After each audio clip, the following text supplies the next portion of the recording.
ამბობენ რომ ქურდებს და როგორც ცხონებული ბებიაჩემი იტყო და ჯიბგირებს ყველგან დაძდევენ და ამჯერად ესეთი ბრალი აქვს წაყენებული ბათუმის სპორტის მესვეურებს.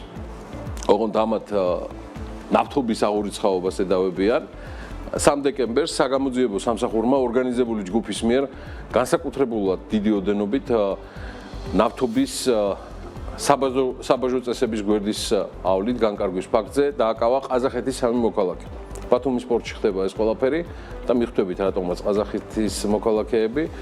ფინანსთა სამინისტროს საგამოძიებო სამსახურის ინფორმაციით გამოძიებამ დაადგინა, რომ კომპანია ბათუმის ნავთობ ტერმინალის ხელმძღვანელმა პირებმა ტერმინალის რეზერვუარებში არსებულ 10,000 ტონაზე მეტი განუბაჟებელი ნედლი ნავთობი აღმოაჩინეს, რომლის ღირებულება 15 მილიონ ლარს აღემატება და საბაჟო პროცედურების გვერდისავლით და მისგან მალულადაც განკარგეს. საგამოძიებო უწყების ცნობით ბრალდებულებმა ბათუმის სპორტში მაღალი ხარისხის ნავთობპროდუქტების უკანონო განკარგვის შესანიღბად ეს ყველაფერი საბაჟო რეზერვუარებში დაბინძურებული გამოსაყენებლად უვარგისი ნარჩენები განათავსეს, რათა რეალური მოცულობა დაეფარათო და საქმეზე გამოძიება ინტენსიურად გრძელდება დანაშაულებრივი ჯგუფის სხვა მონაწილეთა გამოვლენის და ბიუჯეტისთვის მიყენებული ზიანისა და კონტრაბანდული ნავთობის შემდგომი ბრუნვის შესწავლის მიზნით. საქმეს სამართლებრივი კვალიფიკაცია მიეცა მეგობრებო და სისხლის სამართლის კოდექსის 214 და მეორე და მეექვსე ნაწილებით არის კვალიფიცირებული, რაც ჯვარიწერიათ და 11-დან 15 წლის პატიმრობამდე ითვალისწინებს. ეხლა რაც შეეხება ბათუმის სპორტს. გარდა იმისა, რომ უამრავი ინფორმაცია არსებობს ბათუმის სპორტთან დაკავშირებით, რომელსაც ჩვენს სააგენტოს ვებგვერდზე ნახავთ, ბათუმის სპორტი ჯამში რო იცოდეთ, ეს არის ბათუმის ნავთობ კომპანია ბათუმის ნავთობ ტერმინალის საკუთრებაში, რომელიც თავის მხრივ 2006 წლიდან მოყოლებული არის ყაზახეთის სახელმწიფო ნავთობ კომპანიის ყაზტრანზოილის მართვის ქვეშ.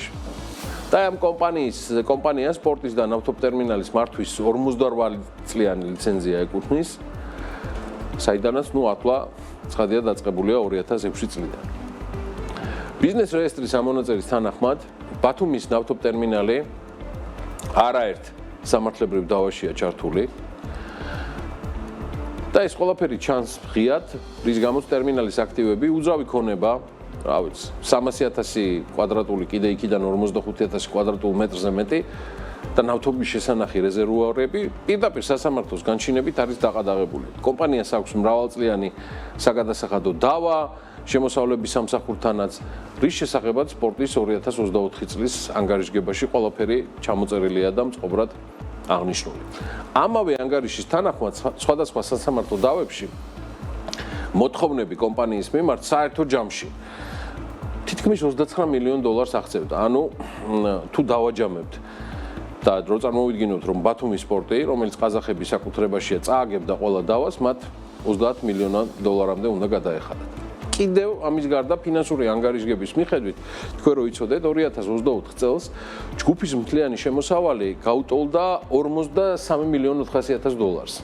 ეს 2023 წელთან შედარებით პრაქტიკულად უცვლელია. შემოსავლებში 42 მილიონი მოდიოდა მომსახურებიდან მიღებული ამონაგები და $1.5 მილიონ იყო ჯამში საიჯარო შემოსავლები, რომელიც სხვადასხვა ბიზნესმენებზე და ბიზნესებზე აქვს გაცემული ბათუმის სპორტს. ჩვენ ველით ამ თემაზე მეტ დეტალებს, მე არ დავმალო, მეტ დეტალებს ჩვენ ველით ყაზახური მხარისგანაც, რომელთანაც უშინდელიდან მოყოლებული ცხადია ვართ კავშირზე და ყველა დეტალს შევატყობინებთ საქმიან საზოგადოებას. ისე ამასობაში მთავრობის შესაბამისი წარმომადგენლები რომ აკეთებდნენ განცხადებას, რომ პორტი მიუხედავად იქ მიმდინარე საგამოძიებო პროცედურებისა მუშაობს შეუფერხებლად. ყოველგვარი გაჩერებების და შეფერხებების გარეშე ჩავთვლიდით მეტად, რომ ხელისუფლებაში პასუხისმგებლიანი ჩინოვნიკები არიან, მაგრამ ესეთი განცხადება არ გავწერებულა. საგიჟეთში რაც მსოფლიოში ხდება, შინ თუ გარეთ, გავითვალისწინოთ, რომ ზოგიერთი ქარავანი მაინც კარგად მიდის, იმიტომ რომ ძაღლებიც კარგად ყეფენ ამასობაში ესეთი ამბავია, რომ თურქეთი სომხეთთან სახმელეთო საზღვრის მომდევნო 6 თვის განმავლობაში გახსნას განიხილავს.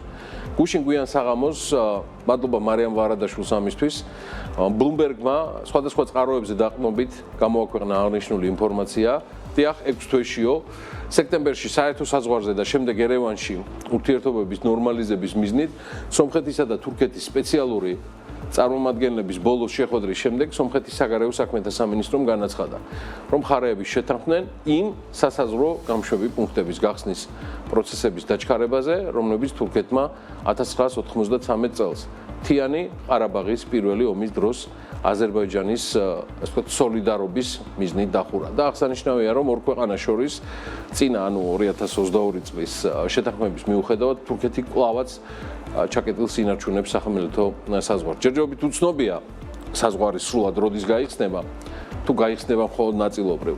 2022 წელს შეთანხმებების შესაბამისად, რომლის თანახმადაც მხარეები შეთანხმდნენ, რომ მესამე ქვეყნის მოქალაქეებს და დიპლომატებს აი ამ ორ ქვეყანას შორის საზღვრის გადაკვეთის უფლება მაინც მიეცემოდა. თუმცა სახმელეთო საზღვარი, როგორც გითხარით, ამ დრომდე ჩაკეტილი რჩება. ბლუმბერგის წყაროების ინფორმაციითვე თურქეთმა ასევე შეიძლება სომხეთში არც მეტი და ნაკლები დიპლომატიური ურთიერთობების აღსადგენად უახლოეს მომავალში თავისი ელჩიც მიავლინოს და დანიშნოს. თუმცა მხოლოდ მას შემდეგ, რაც სომხეთი და აზერბაიჯანი უკვე ოფიციალურად გააფორმებენ სამშვიდობო ხელშეკრულებას, რომლის ხელმოსერასაც ოფიციალური ანკარა როდის მომავალი წლის პირველ ნახევარში ვარაუდობს. ცნობისთვის თურქეთსა და სომხეთს შორის დიპლომატიური და კომერციული კავშირები 1993 წლის შემდეგ შეწყვეტილია და ფაქტიურად ეს ქვეყნები, ანუ თურქეთი და სომხეთი სრულ დიპლომატიურ და ეკონომიკურ იგნორში იმყოფებიან.